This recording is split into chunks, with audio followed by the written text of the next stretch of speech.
Welcome to the Alcohol Reset, the podcast that helps you reset your habits, health, and relationship with alcohol without judgment or extremes.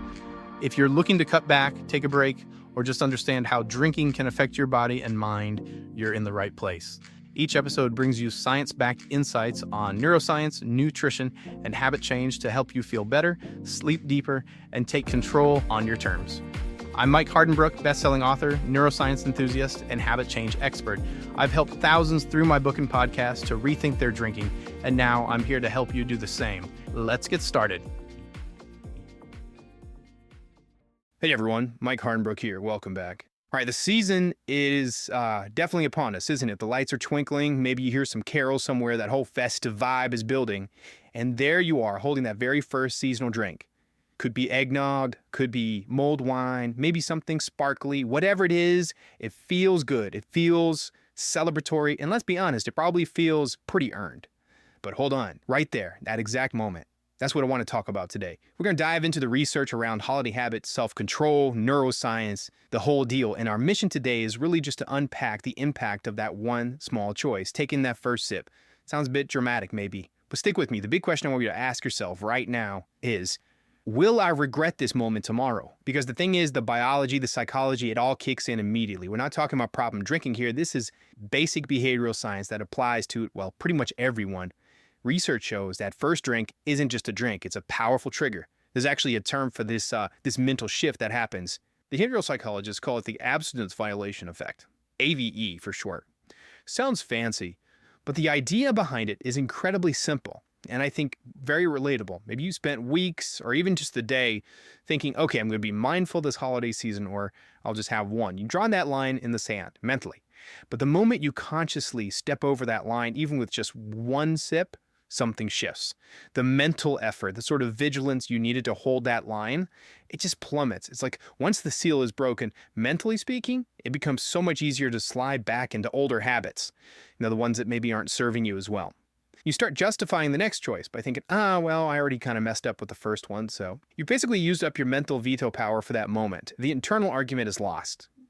And your brain, it loves the path of least resistance, which is usually that old familiar habit loop.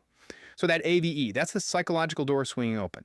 And right behind it comes the immediate biological shift. Let's get into that. Because even one glass, just one, starts changing your brain chemistry almost instantly. This brings us to conditioning. It's fascinating how our brains remember these rewards. Your hippocampus, that's the memory center of your brain, it isn't waiting around. It's already linking those specific holiday cues. The smell of cinnamon, certain songs, maybe the specific atmosphere of a party is linking all that sensory input with the memory of past alcohol rewards. So that really strong feeling that, I deserve this right now. It's not some deep philosophical truth emerging. It's actually a highly specific conditioned memory firing off in your brain. It's a learned response, a predictable cue. And then boom, that first sip hits your system and you get the payoff, an immediate dopamine spike. Alcohol triggers this big release of dopamine that gives you that intense, brief hit of pleasure, of reward. Your brain goes, yes, this is working. I am relaxing now. And that feeling, that initial high, that's what we're often chasing, right? But here's the catch. What's the biological price tag for that sudden dopamine flood? This is where that initial joy can kind of betray you later on. See, your brain is always striving for a balance, for homeostasis. So because you got this artificial rush of dopamine, your brain compensates. How?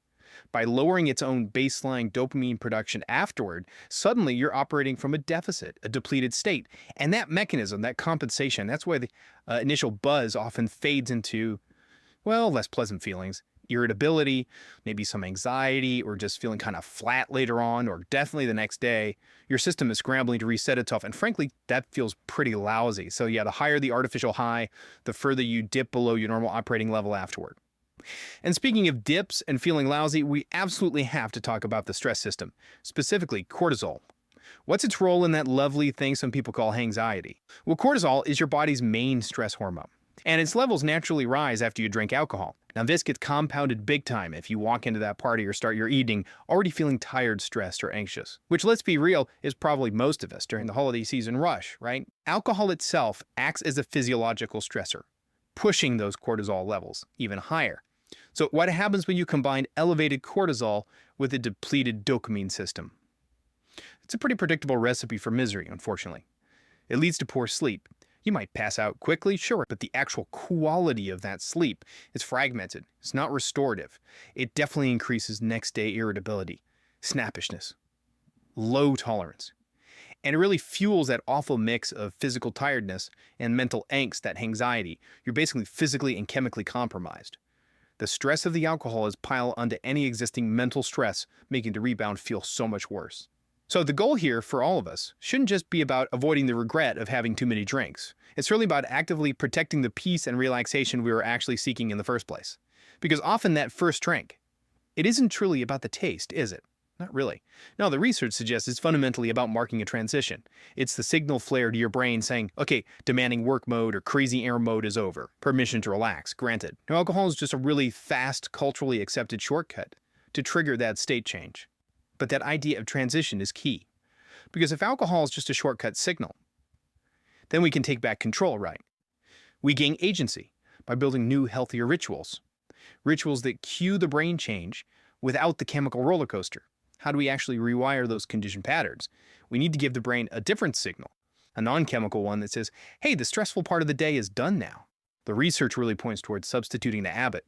So instead of reaching for that glass the second you walk in the door or arrive at the gathering, try building a small physical ritual of relief first. What works? Well, things that engage your senses and kind of break the old context. Maybe lighting a specific candle that you only use for winding down, its scent becomes the cue. Or putting on a specific chill playlist again, one reserved just for relaxation time. Maybe 5 minutes of journaling, just dumping the day's stress on a paper. Even something as simple as a 2-minute stretching routine before you settle onto the couch. These little rituals, done consistently, clearly signal to your brain, safe to relax now. And they do it without needing the alcohol. And crucially, without causing that inevitable dopamine crash later. Consistency is the name of the game here. Do it a few times, and your brain starts to associate the candle or the music or the stretch with relaxation, not just the wine. You're essentially hijacking that conditioning pathway for your own benefit. Pretty cool, huh? Now look, I know many of you will still choose to have that first drink sometimes, and that's perfectly okay. But let's think about approaching it with intention, with an eye towards resilience. What are some evidence-based steps, sort of a damage control plan to mitigate the chemical fallout? 2 really essential things to focus on regarding intake. First, always try to eat some protein before you start drinking. Protein slows down alcohol absorption. That's key. It also helps stabilize your blood sugar. Alcohol can cause these weird blood sugar dips that actually mimic anxiety symptoms, making you want more alcohol to feel better. Protein helps minimize that roller coaster. And the second super simple step, always make it non-negotiable, drink water between alcoholic drinks. If you skip this, you are actively choosing dehydration. And dehydration magnifies every single negative symptom we've talked about. The cortisol spike, the bad sleep, the headache, the works. Hydration is probably the easiest mitigation tool you have. Use it. Okay, finally, let's talk recovery. Let's say you did indulge. You know your system's depleted. You need to actively support the rebound. Your liver, your mood, they need specific things to help reset. What does the research suggest for recovery support? Well, the focus seems to be twofold. Helping your liver with detoxification and replenishing those mood-stabilizing chemicals. For the liver, milk thistle comes up quite a bit. It seems to have a role in protecting liver cells and supporting those detox pathways after alcohol's been processed. And then, thinking back to that nasty dopamine crash we talked about, what can help stabilize your mood and focus the next day, get you back online faster. That's where certain amino acids are interesting. L-tyrosine specifically. It's highlighted because it's a precursor, a building block for dopamine and also norepinephrine. Alcohol zaps those levels, leading to that brain fog, the low motivation, the blah feeling the next day. Supplementing with L-tyrosine can potentially help support your brain's production of these crucial neurotransmitters, helping you stabilize your mood and sharpen your focus a bit quicker. It helps the brain climb back to its healthy baseline. So the big takeaway here is recognizing that the morning after feeling isn't some kind of moral failure. It's largely a measurable chemical depletion. And it's something we can actually address proactively. It really boils down to chemistry and conditioned responses. You're either actively helping your body cope with the stressor, or you're leaving it to clean up the chemical mess all on its own.